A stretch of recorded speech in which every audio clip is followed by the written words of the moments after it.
सपने में बोहाई के अपने आप से ही लड़ाई होती है। वो उसे ये एहसास दिलाता है कि जो भी उसके आसपास होते हैं और वो जिससे बेइंतहा प्यार करता है, वो सभी एक दिन जल के राख बन जाते हैं। इसलिए बोहाई जितना हो सके लिंग को अपने आप से दूर रखने की बंदोबस्त करता है। सबसे पहले वो लिंग को हेड ऑफिस से पहले वाली शॉप में ट्रांसफर कर देता है। लिंग जब उससे बात करने आती है तब बोहाई अपना केबिन का दरवाजा बंद करके रखता है। लिंग उसे बार बार समझाने की कोशिश करती है उस इंसिडेंट में उसकी कोई गलती नहीं थी, वो उसे कोई दोष नहीं दे रही है। लिंग उसे कहती है कोई भी प्रॉब्लम हो वो उसे प्यार से सॉल्व कर लेंगे, पर जो अंदर से गिल्टीनेस से भरा हो उसे कोई भी बात शांत नहीं कर सकता। लिंग से अपने आप को दूर रखने में बोहाई को कितना दर्द हो रहा था ये तो बस वही जानता था। इस तरफ बोहाई रोने लगता है और उस तरफ लिंग को ऐसे उदास देख के ज़ोकिन को बड़ी खुशी मिल रही होती है। उसे तो एक चांस मिल जाता है बोहाई को अपना बनाने का।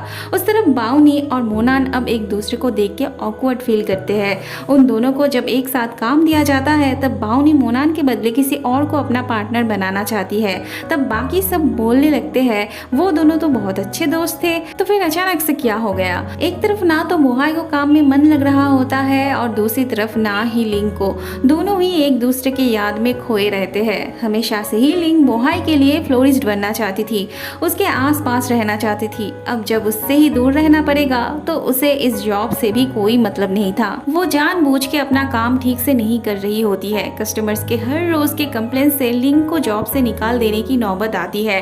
बाउनी जब ये बात बोहाई से कहने आती है तब बोहाई एक्साइटेड होके कहता है ऐसा नहीं हो सकता।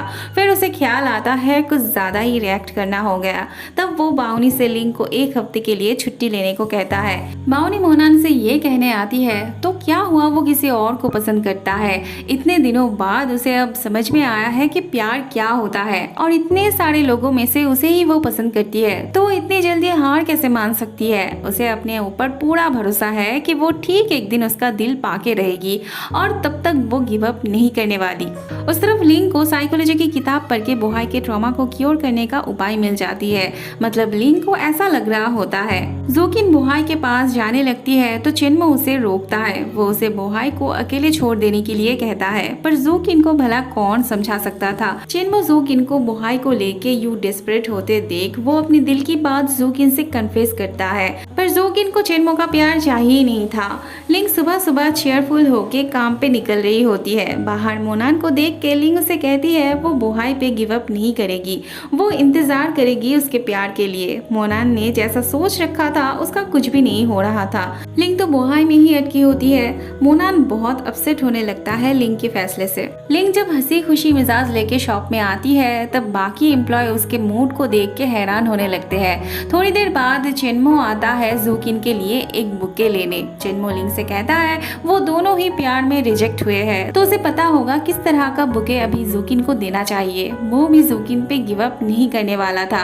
उस तरफ ज़ोकिन बोहाई से चिन्मो की कन्फेशन वाली बात बताने लगती है। वो परेशान हो रही होती है और बोहाई खुश हो रहा होता है। फिर लिंग चिन्मो को गिव अप ना करने वाला बुके बना के देता है और बोहाई ज़ोकिन को रिजेक्ट करने वाला टाइप का कुछ बुके बना के देता है। दोनों एक दूसरे को बुके देते हुए अपनी अपनी बात पे अड़े रहने का फैसला करते हैं। लिंग बोहाई को इसी टॉपिक पे मैसेज करती है। दोनों में ठीक ठाक बात चलते चलते लिंग जब प्यार भरा इमोजी भेजने लगती है तब बोहाई उसे ब्लॉक कर देता है और लिंग बेचारी पागल होने लगती है। ऑफिस में सबको जैसे गिव अप ना करने की बुखार चढ़ी होती है। ये दोनों भी बाउनी पे गिव अप नहीं करना चाहते थे। इन्हें जब पता चलता है बाउनी मोनान को पसंद करती है तब ये दोनों मिलके मोनान को बुली करने लगते हैं। मोनान को पाने के लिए बाउनी ट्रिक आजमाने की बात करती है तो लिंग कहती है अगर उसका प्यार सच्चा है तो उसे ट्रिक आजमाने की क्या जरूरत है। बाउनी कहती है उसे ट्रिक नहीं कहते हैं बल्कि उसे आर्ट कहते हैं। तब लिंग बाउनी को उसे भी कुछ ट्रिक सिखा देने के लिए कहती है। लिंग चिन्मो से कह के बोहाई के साथ एक मीटिंग अरेंज करने के लिए कहती है, मतलब काम के सिलसिले में नहीं, बोहाई को पटाने के सिलसिले में। चिन्मो भी कस्टमर के साथ मीटिंग है कह के बोहाई को यहाँ पे लेके आता है। चिन्मो बाथरूम जाने के बहाने से बोहाई को वहीं पे छोड़ जाता है। फिर बोहाई जब लिंग को देखता है तब उसे उन दोनों का प्लान बहुत अच्छे से समझ में आ जाता है।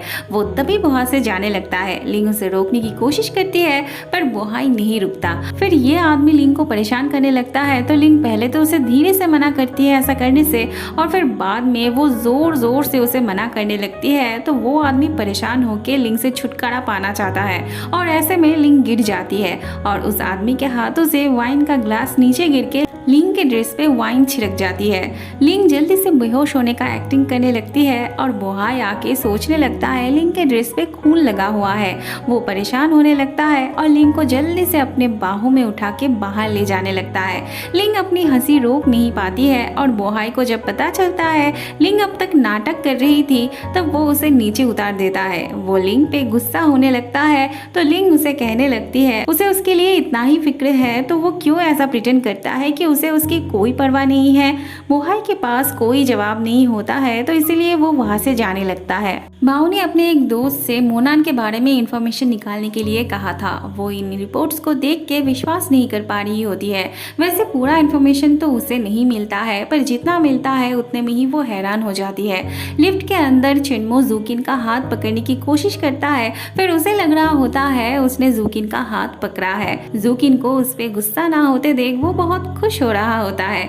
फिर जूकिन जब आराम से बाहर चली जाती है तब वो देखता है उसने इसका हाथ पकड़ के रखा था।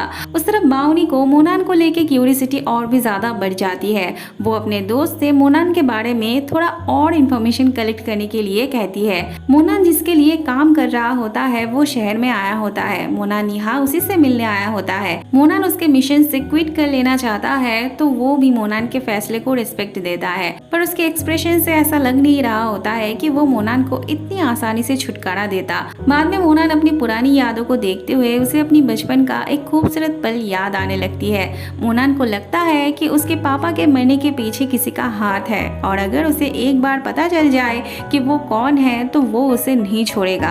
अगले दिन बाओनी मैनेजर से यूं ही जानने के लिए पूछती है अगर कोई हाई क्वालिफिकेशन का होके भी लो प्रोफाइल का जॉब करे तो उसका क्या इरादा हो सकता है। मैनेजर कहते हैं या तो वो इंसान पागल है या फिर उसे दुश्मन ने स्पाई बना के भेजा होगा। बाओनी को तब सच में चिंता होने लगती है। चिन्मो जूकिन के पीछे बहुत हार्ड वर्क करने लगता है पर जूकिन हर बार उसे फेल करवा देती है। कभी उसके प्यार से पैक किया हुआ खाने को रिजेक्ट कर देती है, कभी उसके दिए हुए गिफ्ट को सफाई वाली आंटी को दे देती है तो कभी उसके प्यार से पकड़े हुए छाता को अकेले ही यूज करते हुए उसे ऐसे ही छोड़ के जाने लगती है। बोहाई उसे समझाता है, उसे चिन्मो को एक मौका देने के लिए कहता है पर जूकिन उल्टा उसी की बात को घुमा के उसके तरफ कर देती है। तब बोहाई के पास उसे समझाने के लिए कोई शब्द नहीं बचते, वो हार मान लेता है। बाद में बोहाई को हर जगह लिंग नजर आने लगती है, मैगजीन के फ्रंट पेज पे, टीवी पे, यहाँ तक कि चिन्मो में भी उसे लिंग नजर आ रहा होता है। अगले दिन बोहाई लिंग के शॉप के सामने आके उसे दूर से देख रहा होता है। फिर वो एक लड़के को देखता है जो लिंग की तरफ अजीब नजरों से देखते हुए अंदर जाने लगता है। वो बंदा लिंग से एक गहरे प्यार वाला बुके बना देने के लिए कहता है। उस बुके से वो लिंग को ही बाद में प्रपोज करता है। बोहाई ये सब देख के अंदर आने लगता है तो लिंग अपना हाथ बोहाई की तरफ आगे बढ़ा देती है पर बोहाई आके उस बंदे का हाथ पकड़ के बाहर ले जाने लगता है। फिर उसे डराने धमकाने की जगह वो उसे लिंग के बारे में ही उल्टा सीधा कहने लगता है। वो कहता है लिंग को एक बीमारी है, वो किसी के भी प्यार में पड़ जाती है और फिर उस बंदे को वो इतनी टॉर्चर करती है वो बताने लायक नहीं है। उसके हेड ऑफिस में भी बहुत सारे बंदे उसका शिकार बन चुके हैं, इसलिए उसे ऑफिस से भेजा गया है लिंग की तरफ नजर रखने के लिए। अगर आज वो टाइम पे नहीं आता तो उसे भी लिंग का शिकार होना पड़ता। ये सब सुन के वो बंदा वहाँ से भाग जाता है। लिंग सब कुछ सुन लेती है और फिर उसके सवाल करने पे बोहाई के पास अभी भी कोई जवाब नहीं होते। लिंग बार बार उसे अप्रोच करती है अपने रिश्ते को आगे बढ़ाने के लिए पर बोहाई काम का बहाना देके वहाँ से जाने लगता है। लिंग के रिक्वेस्ट करने पे बाओनी चिन्मो को हेल्प करने के लिए तैयार हो जाती है। दरअसल चिन्मो जूकिन को जलाना चाहता था। उसे पता था कि ऑफिस में अगर किसी एक को कुछ पता चलता है तो उसके दौरान पूरे ऑफिस को पता चल जाता है। चिन्मो थोड़ी देर के लिए बाओनी का हाथ पकड़ता है, मतलब जब तक कोई ठीक से उन्हें देख नहीं लेता। ये पीछे से उनका फोटो लेता है और यहाँ आके गॉसिप करने बैठ जाता है। जूकिन बाहर से उनकी बातें सुन के इसके पास वो फोटो देखना चाहती है। अब वो सच में जल रही होती है कि नहीं वो तो नहीं पता, पर इन सबको और चिन्मो को भी ऐसा ही लग रहा होता है। उस तरफ मोनान अपने होम टाउन आता है अपने पापा की मौत की वजह जानने। उसे इस अंकल से पता चलता है कि उसके पापा के साथ कंपनी के मालकिन का रिश्ता कुछ अच्छा नहीं था। उनके बीच हर बात के लिए बहस होती थी। उस दिन एक्चुअल में क्या हुआ था वो तो उन्हें भी नहीं पता होता। पर उस इंसिडेंट को एक्सीडेंट का नाम दिया गया था। उस तरफ ये तीनों मिलकर जूकिन को जलाने की नेक्स्ट प्लान बनाते हैं। बाद में ये दोनों भी लिंग का इशारा पाके ऐसे पोज देने लगते हैं, पर जूकिन तो इन्हें ही उल्लू बना देती है। उसे पहले से उनके नाटक के बारे में पता होता है, वो अभी बस कंफर्म हो जाती है। चिन्मो उसे चीख चीख के पूछता है क्या वो सच में उसके लिए थोड़ा सा भी फील नहीं करती। जूकिन उसे साफ साफ कह देती है कि वो कभी उसके दिल में जगह नहीं बना पाएगा। बाद में ये दोनों ड्रिंक करने आते हैं। चिन्मो कहने लगता है क्या उसे पता है स्कूल और कॉलेज लाइफ में कितनी सारी लड़कियां उस पे मरती थी, और पूरे टाइम वो लिंग को यही कहानी सुना सुना के पकाने लगता है। जूकिन भी वही ड्रिंक कर रही होती है। बाद में इन्हें देख के वो उनके पास आती है और तीनों मिलके एक साथ ड्रिंक करने लगते हैं। वेटर बार बार दुकान बंद करने की बात करती है, पर इन्हें तो कोई होश ही नहीं रहता। वेटर लिंग के फोन से लास्ट वाला नंबर पे कॉल करती है, जो कि बोहाई का होता है। थोड़ी देर बाद बोहाई भी आ जाता है। पहले तो वो चिन्मो को लात मार के उठाता है और फिर उसे जूकिन को लेने के लिए कहता है। फिर बोहाई लिंग को उठाता है। चिन्मो जूकिन को उठा के बोहाई को पकड़ता है। फिर बोहाई इन तीनों को ऐसे संभालते हुए बाहर आने लगता है। दरवाजे में से निकलते वक्त इन दोनों की हालत ऐसे हो जाती है। जाते जाते रास्ते में जूकिन को उल्टी आने लगती है, तो वो गाड़ी से नीचे उतर जाती है। चिन्मो भी उसके पीछे पीछे आ जाता है। चिन्मो कहता है वो जिस दिन पहली बार इंटरव्यू के लिए आया था, उस दिन जूकिन ने उसे देख के स्माइल किया था। उसी दिन से वो उसे प्यार करने लगा था। वो उस कंपनी में बस जूकिन के लिए ही रहा था। वो अपने दिल की बात इसीलिए नहीं कह पाया कि कहीं इस वजह से वो उसे खो ना दे। तब जूकिन कहती है अगर वो पहले ही कह देता तब शायद वो बोहाई के पीछे इतनी पागल ना होती। चिन्मो को इस बात से एक पॉजिटिव वाइब मिलती है। फिर क्या था, चिन्मो को इतने सालों के इंतजार का बहुत ज्यादा मीठा फल मिलता है। उस तरफ मोनान को पता चला था कि बोहाई उसके पापा के मालकिन का बेटा है। उस हिसाब से उसे लग रहा होता है बोहाई भी उसका दुश्मन है। अब से उसका एक ही मकसद होता है, बोहाई की मॉम की वजह से उससे जो कुछ भी छीना था उसे वो सब वापस लेना होता है। वह लिंग को बोहाई गाड़ी से नीचे उतार ही नहीं पा रहा होता है। वो लिंग को बार बार नीचे उतरने के लिए कहता है, पर लिंग कहती है अगर उसके मम्मी पापा ने उसे इस हालत में देख लिया तो वो उसकी टांग तोड़ देंगे। बोहाई को भी काफी बुरा एक्सपीरियंस रहा होता है, इसलिए वो भी रिस्क नहीं लेना चाहता। सुबह लिंग जब उठती है तब बोहाई के घर में खुद को देख के बहुत खुश होने लगती है।